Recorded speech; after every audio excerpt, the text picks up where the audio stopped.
welcome to Blackredmintypodcast. I know I didn't post last week, but that's because I only had one video to record and it was pointless just doing this and that one video, so I just didn't post an episode last week. Occasionally I won't post. It's hard to think of things to talk about, but I do have a lot to talk about this time. Firstly, I got a PlayStation recently. I've been saving up for one for a while. I had to get one earlier than anticipated because of the price hike, so I had to just jump straight to it. But the sad part is I probably won't be able to use it till next month unless my internet issues are fixed for Thursday, because if I do it when I'm in this room that I'm recording this in, then I'm going to get copyrighted. So I think that was the whole point of me doing it elsewhere. But if I can't do it elsewhere in my other bedroom, then unfortunately I'm not going to be able to use the PlayStation until May, and I'm really disappointed about that, because next Friday I want to relax on The Sims, and I doubt I'll have as long as I would have had this Thursday on that Friday if I'm eating dinner earlier than 6, which might be the case. So yeah. Another thing that happened was I did a collab on my gaming channel, Blackredminty Plays. I'll be posting that for whenever Kai Miliano wants it to be posted. I want it to be posted next Sunday. I can't remember that date, but it'll be an odd number because this month I'm posting on odd numbers, so it'll be on one of them. And if she does want me to change it, then and Jedi Survivor doesn't get streamed, then I guess next time I stream something that can go onto YouTube, that will take its place. I'm pretty sure I have plenty of time, but hopefully she doesn't mind the day that I choose for this to go out. Hopefully she hasn't forgotten that we've got a collab, because I've recorded my part of it. And yeah, another thing that happened was I got rejected for a job. I don't know if I said last time, sorry if I did. But I nearly had another interview, but I had to go and fuck it up by asking the lady why it said not selected by employer, because she offered me an interview and then basically she took that the wrong way and then decided that I'm not the perfect fit for the job. So that's disappointing, because that interview could have led to a job, but at the same time it could have been a waste of time, because all of my interviews have ended up being a waste of time. So yeah, sorry if I sometimes forget to get rid of my VTuber character. Well, actually it's a PNG tuber. Sorry if I forget to get rid of that sometimes for these episodes. It's just because I record my gaming videos first, that's why it's there, and sometimes I forget to turn it back on again for them as well when I need them on for the game videos, but off for this. So sometimes you might see the PNG tuber, but it's not intentional. You're just supposed to see me talking on Virtual Life and see stories that I read. Now, I don't think I've got anything else to discuss. Hopefully at some point I'll have a cat, so I'm not on my own in my new place. I should be getting a visit soon from a cat place.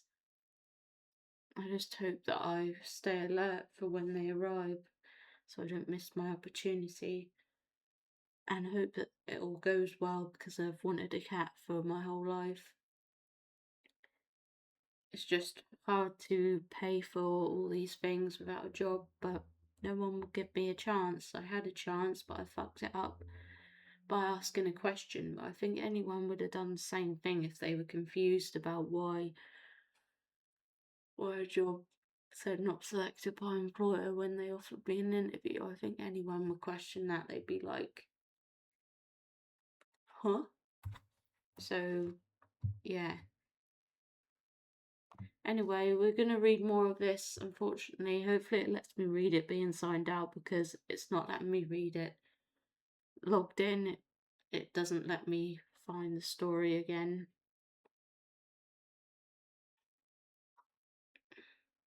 I'm not sure if I'll be able to find it logged in again, but I am on chapter 3 if I do need to do that, so hopefully I can find it again, because I would like to read some more of this. Probably won't finish it today. There's lots of chapters to read. Third person point of view, July 18th, 1957, Friday. E stays up the whole night with no pills, no empty feeling, no anything. Only mindless thinking of her, when finally he gets up looking for Charlie as the sun rises. Once he's spotted him, he stops and runs his hand through his dyed, luxurious black hair, and Charlie, gazing confused than ever, nervously he began to stutter. Charlie, I need you. Flowers. Knowing not to mess with the boss, Charlie raises an eyebrow. I was about to pick 'em. What about 'em? Feeling relieved and defeated at the same time, he puts his hands on his hip.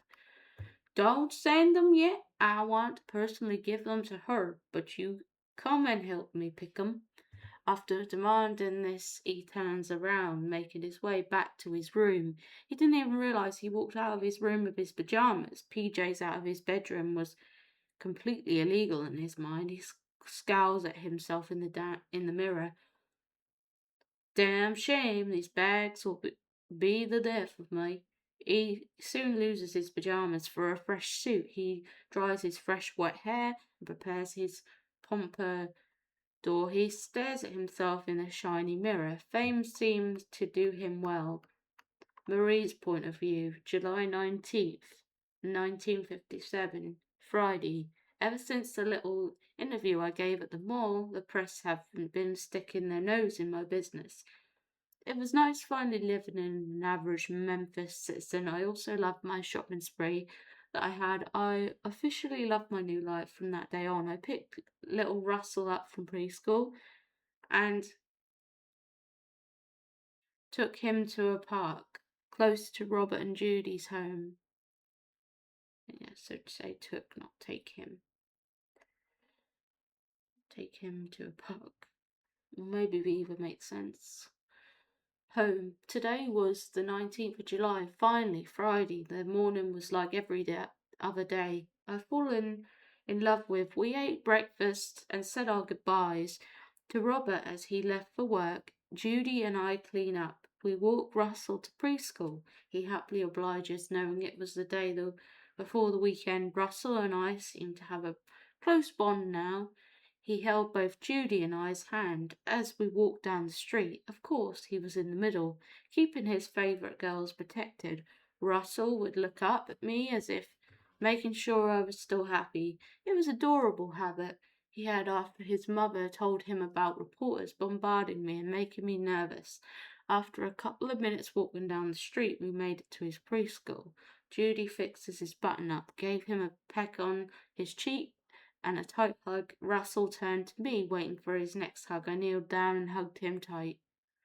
See you later, cutie pie. So I'm trying to save up for a Switch and PlayStation VR 2, as well as wanting to pay for a cat. Anyway, let's continue. Russell looks up at me and Judy with a smile for the last time, then runs off into class. Judy and I slowly made our way home. I stare at my surroundings. Everything seems so young and new. Flowers were blooming and so bright. Streets are filled with cars and pedestrians everywhere. A family with one Cadillac seems enough to satisfy the entire family. This was the era I daydreamed about, and it's unbelievable to say I'm living this lifestyle now. Judy seemed to be watching me as I gaze around at our surroundings. She laughs and watches the sidewalk go by. What is it, Judy? I look up at her with an eyebrow raised. You're making it in Vegas in 2013 seem like a very horrible place. She laughs out loudly. I laugh, trying to choose the right words to describe the future. It's not that. It's a horrible place. It's just well used. Everything's either old and barely hanging on or new and stripped of its history. Interested, Judy stares at my face. It must have been a complex since she kept staring at it nearly the whole way home. Still, those lights up things sure make up for it. I look at her confused. What light things? I laugh, realizing what she was talking about. My Samsung Galaxy S4 and my iPod Touch. You know, the things that light up when you touch it? Those things are amazing. There's watches and big TVs that you can do that too, you know. I smirk. It was enjoyable watching her and Robert's expression when I talk about all the new things in the future. Flabbergasted about the idea of all the new technology, Judy kept asking the most simplest questions about it until we got home. No matter how many times I'll get asked about the future, I don't think I'll ever get tired about hearing about it. I would even be surprised if someone told me they're from the future with a new generation of high-tech stuff. Later that day, it was a little after 3 when I hear the preschool's bell ring. I wait for Russell patiently waiting for a track to explode. Don't have you on, but you are seeing wrong. Feels like my throat's been hot. Now I'm fucking fall off you so. It's 50. Yeah, it's 50. By the fence surrounding the front of the school, I see Russell walk out of the school slowly. As if surprised to see me for the first time, his eyes light up. He makes his way through his slow classmates as quick as he can and hugs my legs tightly. Hi, Marie, I missed you. Russell looks up with an innocent smile. I smile, stroking his hair.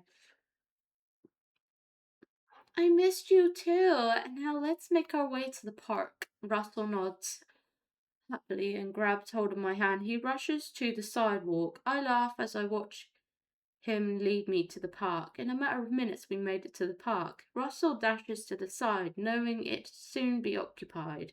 I sat at a bench that faced the playground so I could watch him. I remember I had my phone and decided to check if I had service. Knowing how crazy it seemed, I could have sworn I had a couple of bars.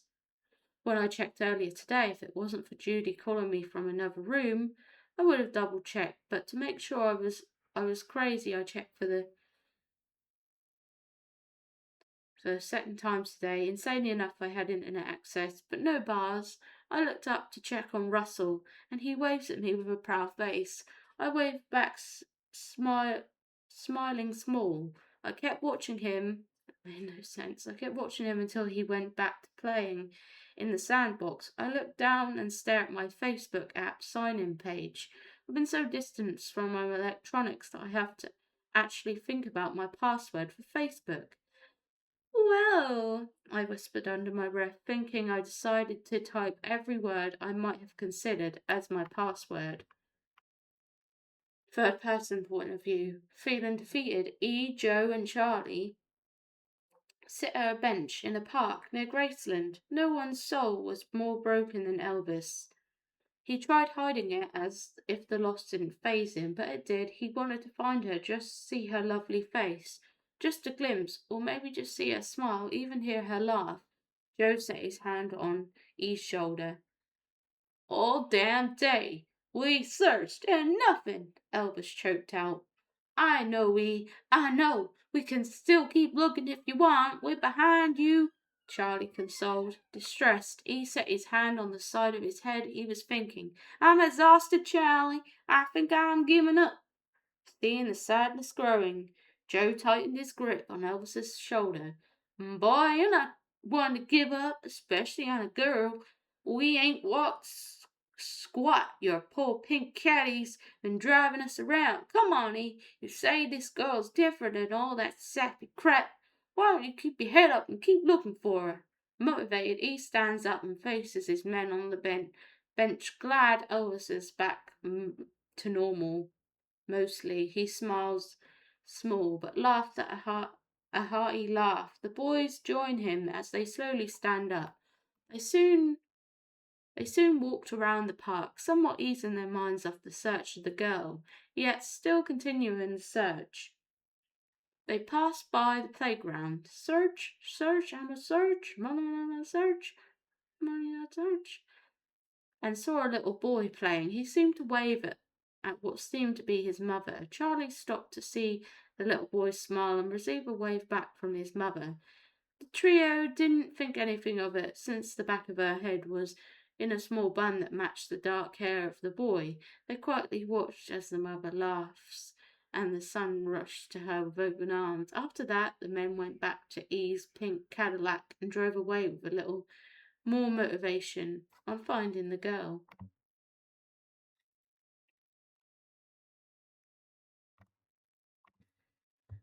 Elvis's point of view. We cruised around the park one last time. The place was empty. If it wasn't for the girl and the boy and her boy, I gazed at them as they were beginning to leave. As we turned the corner, I began to see their faces. My eyes went wide. Joe, stop the car, I roared as I opened my passenger door. My pink caddy didn't make it a full stop, but I dashed my way through the street to get back to the park. I saw her hold the little boy's hand as he gladly looked up at her. I heard shouting from behind me, but I didn't care. All I wanted was to get close to her. I was 5 feet away from them, my mind's and heart's racing. I don't know what to do next. Fortunately, the little boy made the first move. The little boy looks back at me as they walk away. His face shows fear growing. Mary! He slowly says, staring back up at the Bolivia's girl. She smiles small and turns to him. Then, to what he was staring at me, she stops dead in her tracks, and the boy watches her, still holding her hand. I froze up too, but all because of her eyes. At long last, the guys caught up with me. It was bad timing. What the hell's gotten into you? Charlie shouted. Your ass could have been ran over. Joe joined in. Marie and I gazed out at one another until the men pulled me around to face them. My bliss soon turned into anger, and the guys could tell. Regretfully, they said nothing as I glared at them. This is the girl, I said calmly. I turned back to her. She was gone, and she was gone. My heart dropped. My mind went crazy all over again. I heard a honk behind me. Come on, E, let's see if we can find her. And where's she staying? I smirk I think it was supposed to say a smirk, not I smirk. Crept on my face as I ran to my pink Cadillac. The guys cheered in merriment as they speed off. I think it's supposed to say sped off, but maybe even makes sense. To the front of the park. I stare at the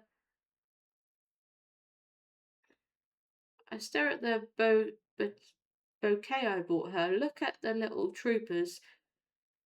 Looks like the little troopers are going home today. Just then Joe made a sharp turn. You son of a bitch, I cackled. All three of us were happier than a gospel singer at church. We finally found the girl. We weren't going to let her go that easy. Charlie pointed and yelled out, There she is! I watched as the lovely girl carried the boy in her arms. She rushed to a little yellow house. Someone waited for her by the door. Marie handed the boy to the person by the door and entered. They shut the door closed. Charlie punched my arm. We got her, he smiled small. About time, too. Joe grinned. Just as we made it in front of the house, a man in a grey business suit came out, infatuated than ever. He paced slowly, watching us as we all parked. All of us looked at each other with a worried face. I cursed under my breath as I clutched the colourful bouquet in my sweaty hands. Charlie eyeballed the man for a second and smiled. You guys, wait right here. I know this guy. Robert, I watched confused than ever as Charlie jumped out of the car and shook hands with the man. The man's stern face turned into a small smile. Narrator's point of view. Robert gave death stares at E. Whenever he had the chance, he didn't like the boy for two reasons. One of the fact he gafferated his groin half the time on TV, and the second is for scaring the crap out of his son and sweet friend. He gets out of the car, leans on his pink baby Shylie. The man looks up to E. Charlie whispers something only Robert can hear. Both men let out a good hearty laugh at shame in his head. Doesn't make sense. He drops his head low, but still holds the bouquet with care. Finally, the man in the suit walks towards E. He smiles, extending his hand for a handshake. E gladly took it. Welcome, Mr. Presley. The name's Robert Tyson. I heard you just find out about Marie. I don't blame you hunting her down. She's lovely, Elvis. Now come in. Sorry to keep y'all waiting. Elvis smiles big and follows Robert with Charlie and Joe behind him. He looks around, taking in his surroundings.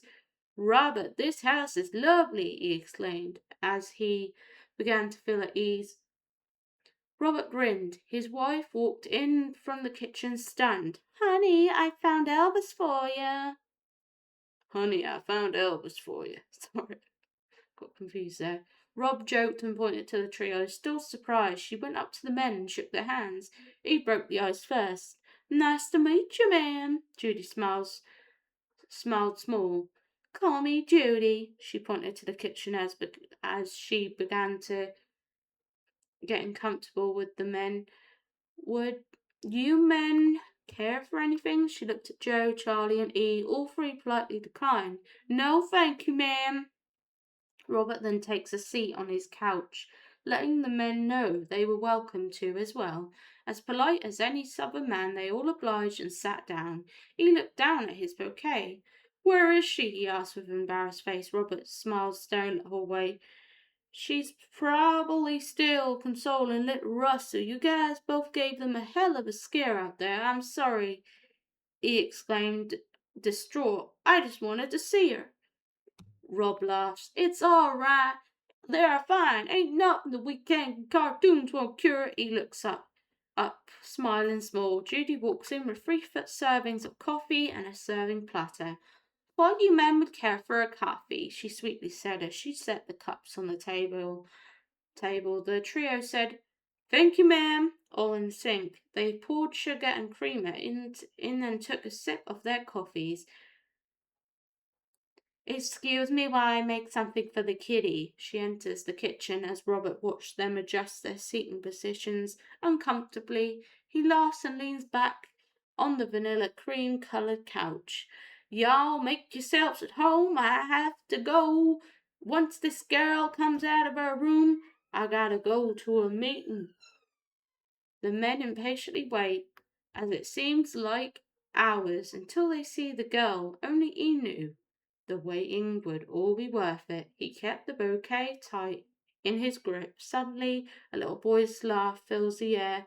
E, Charlie, and Joe turned to look at the hallway behind them. E's entire mind was on cloud nine. She had the brightest smile he ever saw. She held the toddler the boys saw earlier and the producer of all the giggling. Robert looked to them and smiled. There's my big boy. Robert walked over to them and tossed the toddler in the air. The toddler smiled even more, forgetting about the trio on the couch. Robert stares at the guys as they stared at Marie. She had yet to notice their presence. All that matters to her was that toddler. Well, Marie, I'd like you to meet some friends of ours, Robert exclaimed. Marie's head turned to them without her smile fading. Her eyes only opened bright and glistening. Marie said not a word to E, stood up and made his way towards her. His heart was beating quicker than ever. Her eyes watched his every move. E rose to the bouquet, to her lovely face. A small smile covered her face with dimples. Shyly she looks down at them. Charlie, Joe, Robert, and Russell watched silently. Marie takes the flowers and finally made eye contact with E. He grinned sweetly, staring at her big brown eyes. You must be Marie. Well, I'm happy to meet you. I'm Elvis Presley. She laughed, smiling the flowers. We've met before. To honor you, honor to meet you. Thank you for the flowers. They're absolutely gorgeous. Dun, dun, dun, dun, dun. E smirks. He grabs her right hand and lightly pecks it. She's starstruck and completely lost for words. Again, right as blood. Psych. Her smile had yet to disappear. E looks up at her to view her expression. He's overjoyed inside, trying to cover up her fangirling. She smirked. "Such a ladies' man, Mr. Presley," she said quietly, laughing, which he stopped dead in his tracks. He could see from the corner of his eye Charlie and Joe struggling to hold in their laughs. He watches her laugh until all there was her smile. He thought she was so breathtaking. Just then Robert walked towards the front door. "Guess I'll be on my way. Be good, kiddos." He let Russell down and shuts the door behind him, and Judy re-enters the living room. "Russell Scott, please come and eat your dinner, sweetheart." She puts her hand on her hips. Russell smirks. "Yes, Mommy." Russell's eyes light up, smiling at Marie. "Come on, Marie." Come on, Marie. Russell puts her arm sweetly. She laughs and kisses his cheek.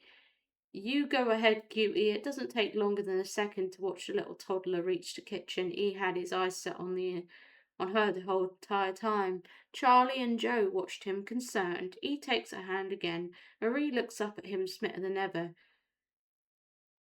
"Shall we talk outside?" he implemented, leading her to the front door. Soon after Joe and Charlie left, walking in the little yellow house until he and Marie finished their little walk. She stayed silent while they held hands walking around the neighborhood. He was enjoying every second of it. He finally realized the poor thing was still holding her bouquet. He grabbed them, held them with his spare hand, once again being in possession of the flowers. With guilt on her face, Marie finally spoke. You want to know your future, right? Because I know if I was any other girl, I wouldn't be given a second glance." She chuckled nervously, hoping he wouldn't answer her with the obvious answer. He drops his head to look at her, they meet eyes, and smiles sheepishly. "Well, honestly, baby girl, I was curious at first, but then I heard you were an Elvis kind of girl, so I had to see you." He watched as she smiled small. Her heart sank. That was the answer Marie was expecting. A selfish question for a girl from the future. They crossed the street to the park that started everything. It was lovely. Marie abandoned E's hand and sat on the swing. Suddenly he saw the pain in her eyes. Concern with guilt melts his body. He's nervous. He noticed his lips quiver.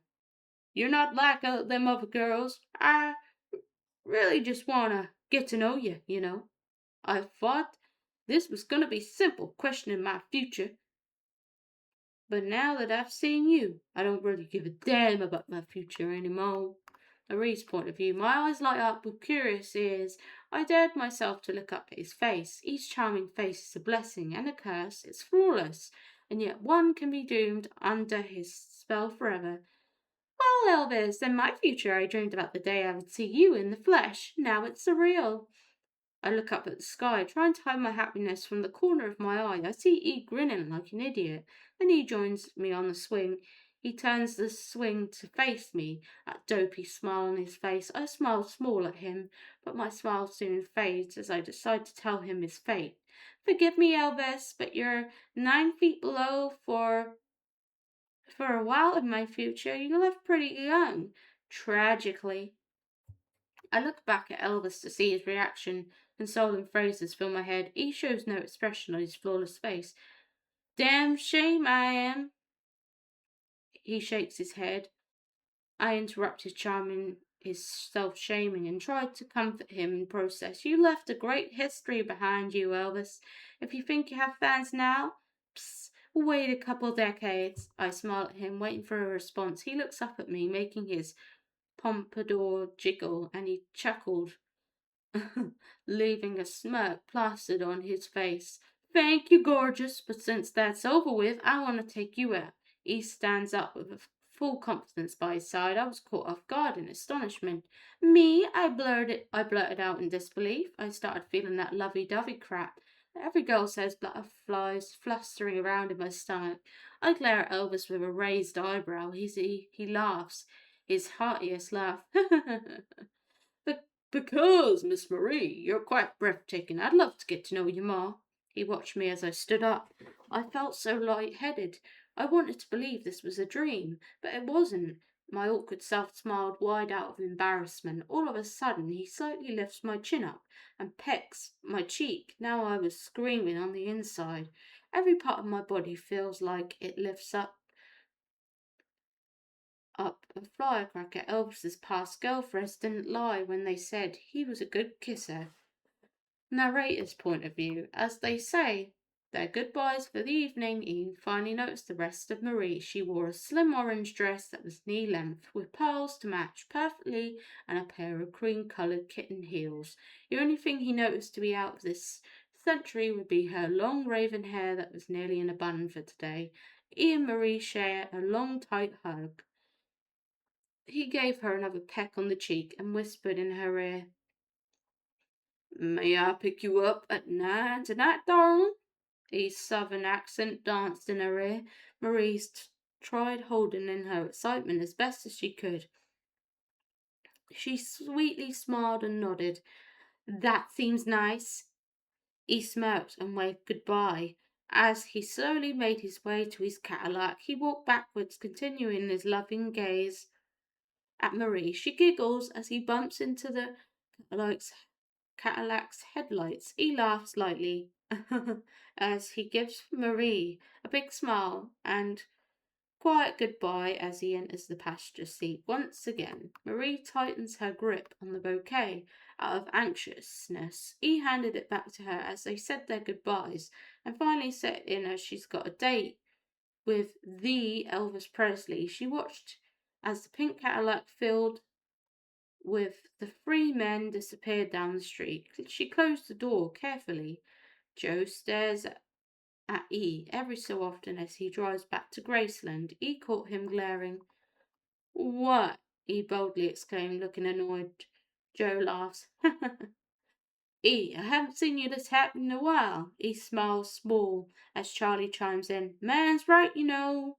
All three men laughed as loudly as they rode in the bliss of the drive home. Marie's point of view. As soon as I shut the door, I panicked inside and out. Tonight I was going out with the legend alone. Holy crap. I searched for my phone to check the time. 5:30 p.m.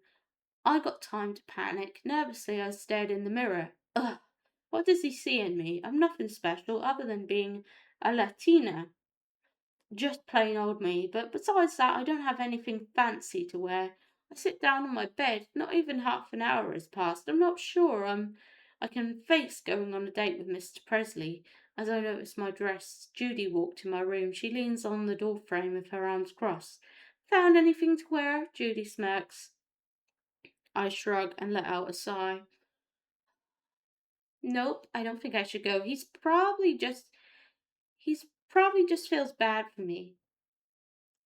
Don't think that is supposed to be there. "Nonsense!" She smacked my back and she disappeared. It was silent for a couple of minutes, and all I could hear was Russell hitting his fork on his plate as he ate. Moments later, I heard Judy's footsteps. I turned around and saw her carrying a beautiful white long sleeve dress. Speechless, I was in RE. Judy smiled as she taunted it in my face. We burst out laughing. Ah, ah, ah.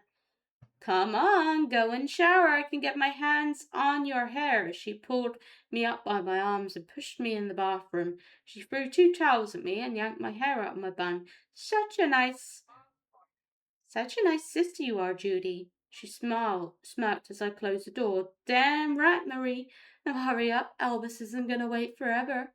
In all secrecy, I wish he would just so I can tell if he really does like me. Elvis's point of view. I angrily closed my closet for the 10th time. I'm clueless of what to wear. I open my closet again with sympathy and take out a pink and black sport coat. Should I go with the good old pink and the new black one? Maybe the black will help me stay hidden from fans while I'm with Marie. Hopefully, I don't want anything to spoil this night. I don't want any interruptions, just senseless hours of talking with Marie. Even looking at her sounds like a great evening. But now I snap back into reality. Oh, the goal's gravity, and put on my clothes of choice. Carefully, I checked my hair for the third time and I reassured it was perfect. Lastly, I sprayed on some clone. I stare into the mirror. I hope she sees something in me. I definitely got my eyes set on her. I take a deep breath and head out of my room. I try passing by my mafia quietly. They caught up with their faces covered in big smile and raised eyebrows. Shyly I turned to Joe, who I set as the man who'd chaperone Marie and I. I'm gonna go ahead and drive myself over there, Joe. I want to be with her alone. I glare at the men for a second as Joe hands me my keys to my lucky of today pink caddy. I felt like I was breaking a sweat as I started the engine. Whether or not she do, I wanted her to be by my side for years to come. Maybe I'll read some more. Elvis's point of view. I knocked on the little yellow house's door. I'm sweating more than a sinner at a church. It seemed like a decade until Judy opened the door. Russell was holding on to the bottom of her circle dress. I smiled shyly as Judy welcomed me in. I walked in, stood waiting by the door, waiting for my girl. The little toddler was a few feet away from me. He kept staring at me. I noticed and smiled at him. What you waiting for, son? I tried saying sweetly. I walked him and kneeled down to make eye contact. I want to see Marie look pretty too, Russell sweetly chimed in. But she don't gotta, 'cause she's already pretty to me. But, I want to see Marie look pretty too. But she don't gotta, she already pretty to me like Mama. Judy overheard and kisses his head. I watched with a shy grin as he giggled. He's gonna be a sweet lady killer when he's older. Be careful, Judy. He's gonna be a sweet lady killer when he's older. Be careful, Judy. I smirk, making Judy laugh as she gives Russell a second kiss. I keep getting confused. He already is, aren't you, honey? With me and Marie, I got some competition. Judy tickles Russell and he laughs. It makes me chuckle and join in with the tickling torture. Next thing I know, the cute kid is laughing hysterically as I grab him in my arms and tickle him. In that moment, she walks in. Everyone, including me, stops and locks eyes on her. She made her presence clear, even though she didn't say a word. Her eyes boldly looked on mine. My mind completely stopped. It's as if she shut it down and forced it to restart. I chuckled nervously as I gazed at her outfit, as if she noticed me. She smiled at Russell, making him run to her arms. She kisses his cheek and walks to me. Marie's point of view. Sorry for the 5-minute delay, I smile. I say, smiling. I let my eyes wander as Elvis laughed with Russell. A white sport coat, black shirt, black pants, and black boots. Damn, he's got better style than I've ever had. I smiled kindly as his eyes come back to me. Judy comes to my side and grabs Russell from Elvis. I'll take him, Elvis. Now you kids have fun. She pats his back and holds me back. Don't let him change you or how far you'll go with a man on a first date, okay? Be careful and stay on your toes. Sorry, that reminded me of Monstana. Be careful, stay on your toes. After that warning, Judy gives me a light push to reunite with E. Judy stands in front of the door, holding Russell as they both watch E hold and close the car door for me. Both wave as E and I drive away to start our date. I'm not sure if that makes sense. Elvis's point of view. Every so often I turn to look at Marie. She stares at the road. Calmly I keep staring, wondering what she's thinking about. I couldn't help but stare at her outfit again. I love it, especially her hair. A look that Judy probably helped her with. It looked exactly like Rita Hayworth's, the only a lot more stunning on Marie. Damn, she cleans up great. She catches me staring and smiles shyly. Judy must have given a stern warning about me, I exclaimed, laughing small and turning my eyes to the road, avoiding her eyes. She seemed surprised at what I said. Finally, I look at her and realize she was caught off guard. I smile. Don't worry, I get that a lot. Don't worry about me. I wouldn't dare to touch you, or make you do anything you don't want to do, I politely said. She smiled small, and I noticed a change in her mood, so I decided to break the ice again. So please, Marie, tell me about yourself. She looks at me, grinning. Well, I'm 20 and from the year 2013. My birthday's November 16th, 1993, and I guess that's pretty much it. I let out a laugh, ah, ah, and turned to her to stop for a red light. No, baby, that's not even an inch for me, Marie laughs. Her cute laugh and looks out the window. All right, all right. Well, I love rock and roll. It's my favorite. And well, you should know who's my favorite rock and roller. Marie looks down, smiling. I grab her left hand and hold it as we met eyes. I'm honored to be your favorite, especially since you're out of the rock and roll era. The Raiders' point of view. They both stare at each other's smile, oblivious at the honking of an angry drivers behind them. The light had turned green ages ago. Embarrassed, he clears his throat quickly and speeds up. Marie quietly laughs to herself. He looks at her again with a goofy grin. I meant to do that, Marie laughs. So, where are we going on such a night? She looks up at the moon. It's really such a night. Smiling, he replies, You okay with a dinner date, beautiful? She grins. It's great, Elvis. They held each other's hand until they arrived at the restaurante. He parks right in front of the restaurante.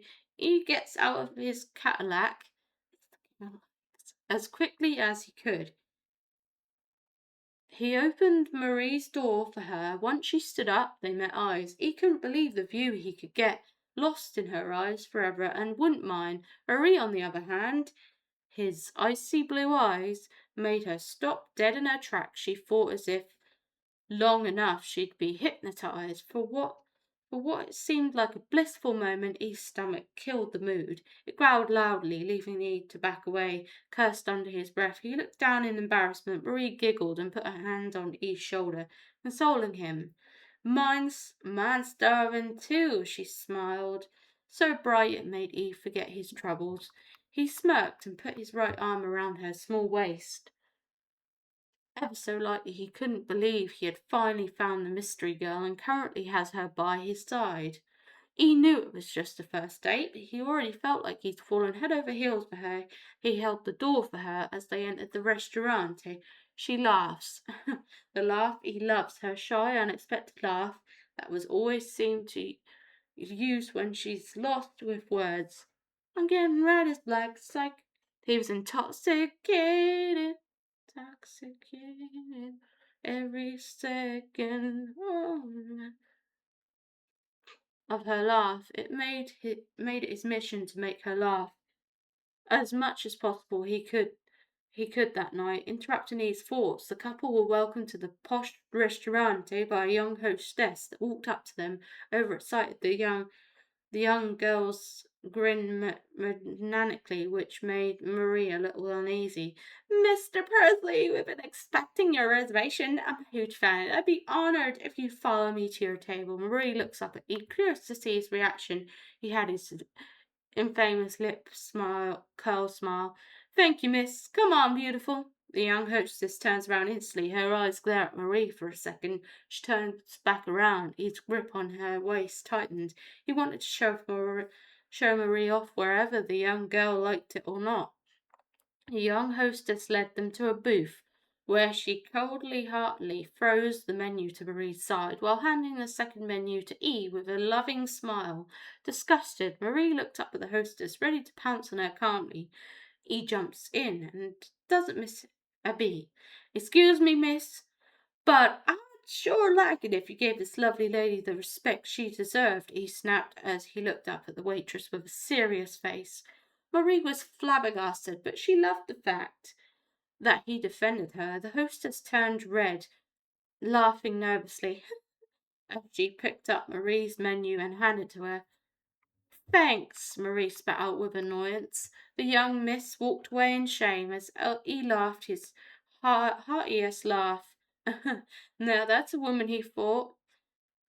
Marie sweetly smiled, which made E melt. Just then the waitress comes up to the couple and asks them for their drink. In tune, both said, Pepsi, please, Pepsi, please. The woman smiled, already knowing there was a spark between them. As the waitress walked away, one of Elvis's eyebrows raised. There is no way in hell you like Pepsi too, he howled, smiling, as he was overjoyed at the fact he was learning more about her. I do. I love Pepsi. If soda wasn't bad, I'd probably be living off of it, Marie giggled.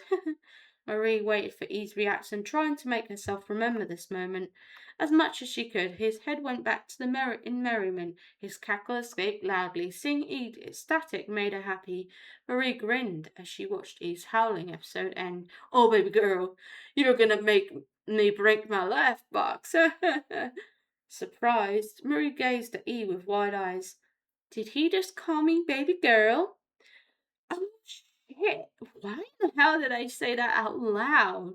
He looked down at his hand on the table, whispered, I'm sorry.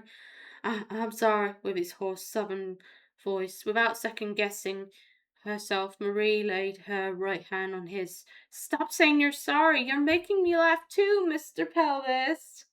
Elvis's point of view. After that, I ate with my heart a flutter. She must have too, since all she did was look up at me with a smile, small from time to time. Every time she did, I couldn't help but fall in love with her over and over again, fall in love again and again. I felt so comfortable around her. It takes me years before I could be able to open up with someone like I did with her. Once she begins eating again, I watched her. I'm going to marry this girl someday. As we left the restaurante, it was a little after 10. I opened the door to my lucky caddy for her. I looked back at her and smirked, put my hands on my hips. I caught her yawning and decided to take advantage of the moment. Well, beautiful, looks like I almost bored you to death. She looks at me, grinning. Oh, quiet you. Tonight was fantastic. Tonight was a fantastic end to the day. I'm only yarning because I'm not used to Memphis's time since I'm a Vegas native, you goof. She giggles. As my face reacted in surprise, I jogged to my side of the car, turning to her. You're from where? She patted my chest as she let out another giggle. Boy, do you ever watch the news? My cheeks grew hot and embarrassed at the fact I never did pay attention to the news anchor. I was guilty for the fact that I just stared at the screen hoping for a picture of her. She turned away with a grin. You probably just stared at the TV hoping they'd show a good picture of Judy and I, she exclaimed. Probably joking, she looked out the window expecting me to laugh. But it was never heard. She looked at me again and I smiled instantly. You got a lot of nerve, Mr. Presley. I let out a chuckle, making her laugh. Then I put an arm around her, making her cheeks flush red. I really do. I was now a couple centimeters away from her face. I shifted closer, brushing my nose against hers. It was so quiet I could hear her heart pounding. I smirked as I pressed my hips onto hers. Then I kissed her. She was enthralled. I gave her my charm, and she finally couldn't refuse it. I didn't draw back just yet. I just wanted it to last. I found her caressing my cheek slowly, but surely ended the kiss. Narrator's point of view. Both were on cloud nine for the rest of the night. Not a word was said on the drive home to Marie's house. All they did was hold hands, gladly swooning over one another.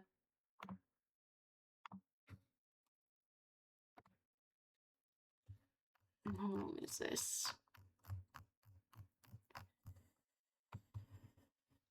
I think I might read this one next time. So yeah. So yeah, that is the end of this episode. Thanks for listening and watching. And I'll hopefully be back next week with another episode. I'm sorry that I didn't post last week, but I'm posting today. So, yeah. Bye.